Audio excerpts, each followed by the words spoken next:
Wolfgang van Halen was born into a world that was anything but ordinary, a legacy so loud, so iconic, it was impossible to ignore. As the son of the legendary guitar virtuoso Eddie Van Halen, Wolfgang was practically raised within a symphony of sound, while the entire world looked on as his father revolutionized rock music. Wolfgang's life quietly unfolded in a very different way. Behind the glamour and the fame, he was living a story that very few people truly knew. What was Eddie Van Halen like when the spotlight was off, when there were no screaming fans or flashing cameras? And why, after his father's passing, did Wolfgang make the powerful decision to never perform a single Van Halen song again?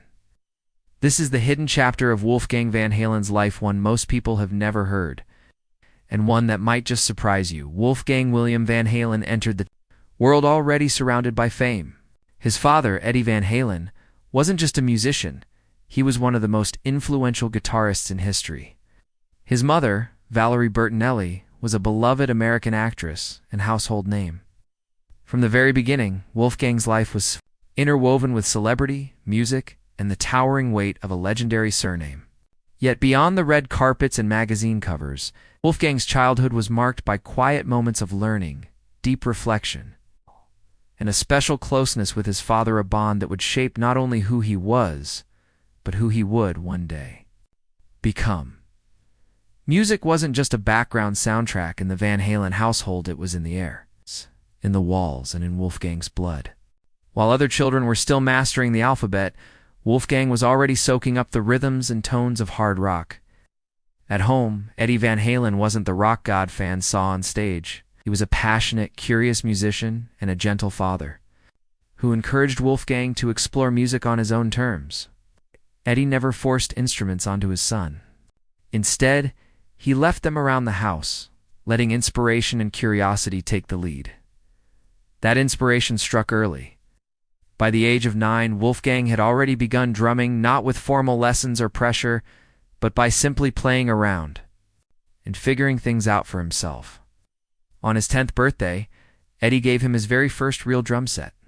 It wasn't just a gift, it was a silent acknowledgement from father to Suna, shared understanding that music could be their language there. Connection. Wolfgang would later fondly remember how Eddie would record guitar ideas on an old tape recorder, and he, still a young boy, would try to replicate them on the drums. These weren't rehearsals, they were deeply personal, spontaneous exchanges between a father and his son, communicating through rhythm and sound. But Wolfgang's musical journey didn't stop with the drums. Driven by pure love of music, not by ambition or pressure, he began teaching himself how to play guitar, bass, and piano. He wasn't trying to become the next Eddie Van Halen. He was simply discovering his own musical identity in a house filled with echoing riffs and midnight jam sessions. He'd spend hours with instruments, experimenting with melodies, exploring scales, learning how to speak in his own musical voice. It wasn't about stepping into his father's shoes. It was about finding his own place, while still honoring the legacy that surrounded him by his early teenage years. It was clear that Wolfgang had inherited more than just musical genes. He had a rare ear for melody, harmony, and arrangement. In 2006, at just 15 years old, he took a monumental step by joining Van Halen as the band's new bassist, replacing longtime member Michael Anthony. The decision stirred controversy among fans, some of whom believed it was nepotism. But those who knew the Van Halen family understood this wasn't favoritism. It was the result of years of quiet dedication. Wolfgang had spent his life absorbing every song, watching every rehearsal, and learning every nuance of the band's music. He was more than familiar with it, he was emotionally connected to it. His role in the band wasn't handed to him. It was earned through trust, time, and tireless effort. Touring with Van Halen wasn't just a career milestone, it was a deeply personal journey. As a teenager, Wolfgang stood on massive stages beside his father, holding down the bass line for songs that had redefined rock music. He did it with quiet confidence and humility. Critics were taken aback by his maturity, and skeptical fans were soon won over. Wolfgang brought fresh energy to the band, tight, respectful, and revitalizing. In 2012, His time with the band reached another high point with the release of A Different Kind of Truth, Van Halen's first studio album in 14 years, Wolfgang's. Bass lines were strong, original, and impactful. He wasn't mimicking the past, he was enhancing it. His playing gave the songs new depth, while still allowing Eddie's iconic guitar work to remain front and center. For Wolfgang, the goal was never about fame or spotlight. It was about making music with his dad and creating something meaningful together. Yet behind the thunder of live shows and studio sessions, life wasn't easy. As Wolfgang toured with his father, he also witnessed Eddie's gradual health decline, sometimes in public, often in private. Eddie never let his illness take the joy out of performing, especially when he was on stage with his son. Those final tours became more than concerts. They were moments of deep connection. Father and son would fly together, rehearse, share meals, laugh, and then walk out under the lights together. These were memories in the making, moments carved out of a race against time as cancer loomed in the background. Wolfgang's involvement in Van Halen was never a marketing move or a family favor. It was something far more personal. A father, bringing his son into the world he had built from scratch, and a son stepping in not to take over, but to stand beside him, to honor him. Through every show, every recording, Wolfgang was building a soundtrack to his relationship with his father. Yet very few fans understood just how much Wolfgang had to carry during those years. Eddie Van Halen was a genius, no doubt, but also a man burdened by his own demons. He wasn't just the revolutionary guitarist who invented tapping and played solos like roller coaster rides of sound. He was also a man who battled addiction, perfectionism, and deep emotional pain. He once described the guitar as a tool with no manual, a mystery to be solved each day. That curiosity drove him to build his own Frankenstrat guitar from scraps and duct tape. He used harmonics, volume knobs, and tone tricks to bend sound into something no one had ever heard before. Eddie's legendary solo on Michael Jackson's Beat, it recorded in just one spontaneous studio session, captured everything that made him great. It wasn't about money or fame, it was about creating something unforgettable. But the same fire that fueled Eddie's brilliance also fed his darkest battles. Addiction followed him for much of his life, not in the pages of tabloids, but in late-night sessions that blurred into mourning and struggles that lived behind closed doors. The expectations were crushing, and perfection became a prison. As a father, though, Eddie was different. Even at his worst, he remained present in Wolfgang's life. They shared meals, laughter, and music. But Wolfgang admitted that it wasn't always easy. There were moments when his dad was lost in the fog of addiction or exhausted from treatment. Eddie's diagnosis of tongue cancer in the early 2000s led to surgeries and more complications, from hip problems to anxiety. He became reclusive, retreating into his studio where he could control the one thing that still made sense: the music. He continued to record, sometimes obsessively filling hard drives with riffs, ideas, and songs. Some believe he was racing the clock, desperate to leave something lasting behind, might for fame. But for his son, at the heart of everything beyond the tours, the albums, the fame was the bond between father and son. Wolfgang wasn't just Eddie's bandmate. He was his anchor, his light, his reason to keep going. In Wolfgang, Eddie saw hope, a second chance at doing things right, at staying sober, creating a legacy not just through music, but through love. But Eddie Van Halen's story isn't only about guitar solos and stage lights. It's also a story of the women who shaped his life and the love that left an enduring mark. His marriage to Valerie Bertinelli began in 1981 and was the stuff of headlines to Stars in Love, golden couple in the spotlight. But behind closed doors, the pressures of fame and Eddie's addiction created a strain that couldn't be ignored. Despite their eventual separation in 2001 and divorce in 2007, something beautiful had come from that union: Wolfgang. Eddie named his son after Wolfgang Amadeus Mozart, not as a casual tribute, but because he revered Mozart's ability to fuse technical mastery with deep emotion. It was a name and a destiny rooted in music. Though their marriage ended, Eddie and Valerie remained close. Their bond as parents endured. Through all the noise, through the chaos of fame, addiction, love, and legacy, one thing remained constant: the deep, enduring connection between Eddie Van Halen and his son. Bond born in sound, shaped by love, and remembered forever through the music they made together. Eddie Van Halen and Valerie Bertinelli may have gone their separate ways as a couple, but their unity as co-parents never wavered.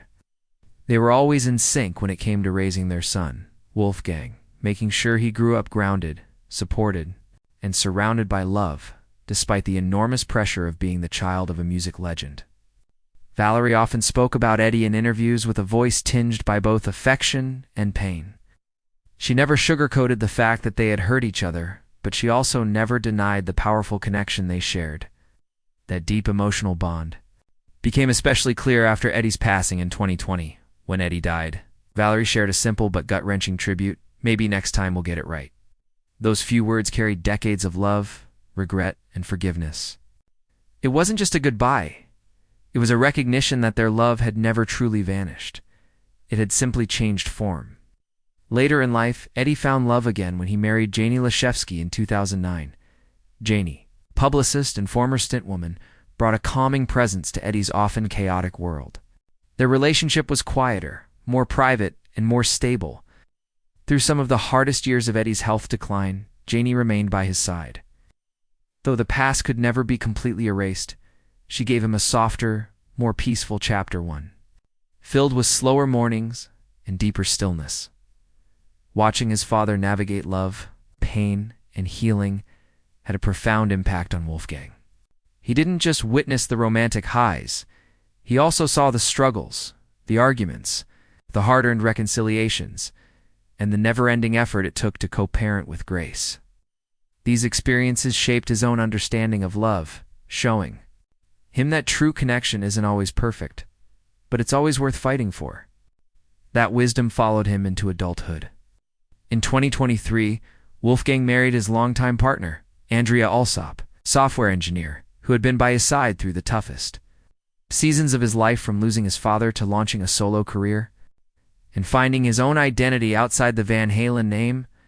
Their wedding was small and intimate, but one detail stood out. Wolfgang left an empty chair in memory of his father. That single, silent gesture spoke louder than any tribute. It reminded everyone that although Eddie was physically gone, his presence still lingered. Wolfgang didn't need to make a speech. He'd let that empty chair say it all. For him, love wasn't just about a new beginning. It was about remembering what came before while still looking ahead. He took the emotional lessons of his parents' journey and built something stronger, finding a partner who didn't just understand the burden of his past, but helped carry it without letting it define them. Eddie's relationships may have been complicated, but they were always real. They were filled with effort, forgiveness, vulnerability, and a quiet loyalty that outlasted public perception. Now, as Wolfgang starts his own family, those lessons live on in how he treats his wife and values his future. When Eddie Van Halen's long battle with cancer finally ended, the world mourned the loss of a musical icon. But for Wolfgang, the pain was much more personal. October 6th, 2020. Wasn't just the day music lost a legend, it was the day he lost his father, his mentor, and his best friend. Eddie died at 65, officially due to a stroke, but only after years of silent suffering, countless surgeries, and exhausting treatments. In his final moments, Wolfgang and Valerie were right there, holding Eddie's hand as he slipped away. That moment marked more than just the end of a life. For Wolfgang, it was the loss of the one person who had taught him everything from tuning a guitar to chasing a melody to staying patient through creative struggles.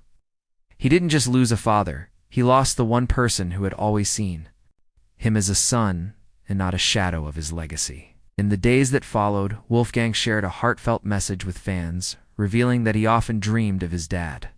"I realize it's a dream," he wrote, "so I stop what I'm doing and hug him for as long as I can until I wake up." He called Eddie the best father he could have asked for. Every shared moment was a gift. Behind the scenes, Wolfgang was drowning in grief. The pain was intense, unpredictable, and ever-present. He once described it as something that sat at the center of his life, refusing to leave.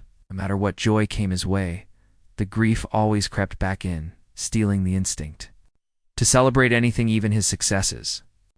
After Eddie was cremated, Wolfgang was entrusted with his father's ashes. It wasn't just a symbolic passing of the torch. Was Eddie handing over his memory? Wolfgang chose to scatter the ashes in Malibu, off the peaceful shores Eddie loved, but that moment didn't bring closure. If anything, it deepened the loss. As rumors swirled about a Van Halen tribute concert or reunion tour, Wolfgang made a bold and unexpected choice. Refused to perform any of his father's music. Live. In interviews, he explained that songwriting was his therapy. He said, "I only want to play those songs with my father, and he's not here." For him, performing Van Halen songs without Eddie wasn't a tribute, it was a denial of the loss. And so, he chose a different path forward to create something entirely his own. That decision gave birth to Mammoth WVH, his solo project named after the band Eddie had played in before Van Halen existed. But for Wolfgang, the name held more than nostalgia, was a dream fulfilled. As a kid, he had once told Eddie that his future band would be called Mammoth. Now that dream was real. Their debut single, Distance, was written during Eddie's final months as a way for Wolfgang to process his grief. It wasn't meant for an album, it was a goodbye set to music. The lyrics were raw and emotional, but what made it unforgettable was the video. A montage of home videos showing Eddie and Wolfgang not as musicians, but as father and son, laughing, playing, and living life together. Fans saw a side of Eddie they had never seen before, not the rock star, but the dad. Distance quickly went viral and earned Wolfgang a Grammy nomination. But for Wolfgang, it didn't feel like a celebration. It felt distant, surreal, like it was all happening in another life. Still, he pressed on. His debut album, Mammoth WVH, released in 2021, was praised by critics and fans alike. The music was tight, the lyrics mature, and the sound authentically his own. There were no gimmicks, no attempts to ride his father's legacy, just strong songwriting, honest performances. Wolfgang always made it clear that his father's influence was still with him, but not as a shadow. Eddie had taught him to follow his own path and not worry about carrying the Van Halen name like a burden. That freedom gave Wolfgang the strength to say no to expectations and yes to authenticity. And with every song, every refusal to become a tribute act, Wolfgang proved that honoring someone doesn't always mean imitating them. Sometimes it means carving your own way while keeping their spirit alive in the quiet spaces in between. Even now, years after Eddie's death, Wolfgang is still healing. Fans waited for a grand tribute, maybe a concert or a cover album, but what they got was something deeper. In interviews, Wolfgang explained it simply: me just existing in my own musical space, that's tribute enough. Some people didn't understand at first, but those who listened closely realized Wolfgang wasn't rejecting his father's legacy, he was protecting it. Without Eddie, the music of Van Halen couldn't be the same, and pretending otherwise felt empty at times. He's had to correct the record when his words were taken out of context. A playful joke about how Eddie ruined the 80s by inspiring so many imitators was twisted into something hurtful. Wolfgang quickly clarified, no one admired Eddie more than he did. It was just one more example of the difficult balance he tries to maintain. Honoring his father while standing tall as his own person, carrying the Van Halen name hasn't been easy. Wolfgang has spoken openly about the pressure, the grief, and the constant comparisons, but he's never tried to be the next Eddie. Instead, he's chosen to be the first Wolfgang. That decision to lead with honesty, to speak with vulnerability, and to create music that's truly his honest, his greatest tribute. And through it all, he stayed grounded in family. He remains close to his uncle, Alex Van Halen, Eddie's brother and Van Halen's drummer, who has largely stayed out of the spotlight since Eddie's passing. Alex has become a quiet pillar of strength for Wolfgang, a living link to the past, and a reminder that the music and the love behind it still lives on.